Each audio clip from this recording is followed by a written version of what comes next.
Lord Canning 1856 से 1862 तक भारत का गवर्नर जनरल रहा। 1858 के बाद वह भारत का पहला वायसराय बना।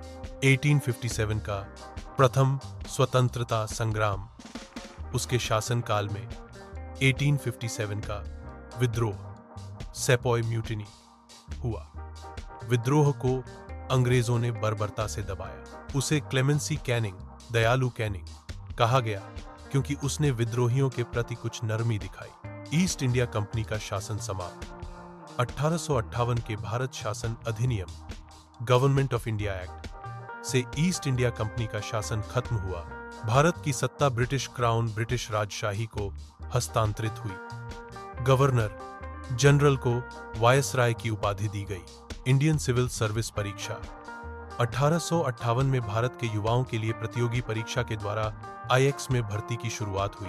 हिंदू विधवा पुनर्विवाह अधिनियम 1856, इस अधिनियम को पास करवाया गया जिससे विधवाओं को पुनर्विवाह का अधिकार मिला। कलकत्ता, मद्रास और बॉम्बे विश्वविद्यालयों की स्थापना की गई। भारत में उच्च शिक्षा का विस्तार हुआ। भारतीय परिषद अधिनियम 1861, इसके द्वारा गवर्नर जनरल की परिषद का विस्तार हुआ। भारतीयों को पहली बार परिषद में नामांकित करने का प्रावधान। डाक टिकट पर रानी विक्टोरिया की छवि। उसके समय में भारत में पहली बार डाक टिकटों पर रानी विक्टोरिया की तस्वीर छपी। रेलवे और टेलीग्राफ का विस्तार। डलहौजी द्वारा शुरू की गई योजनाओं को आगे बढ़ाया। रेलवे और टेलीग्राफ नेटवर्क का तेजी से विकास हुआ। महत्वपूर्ण उपाधि।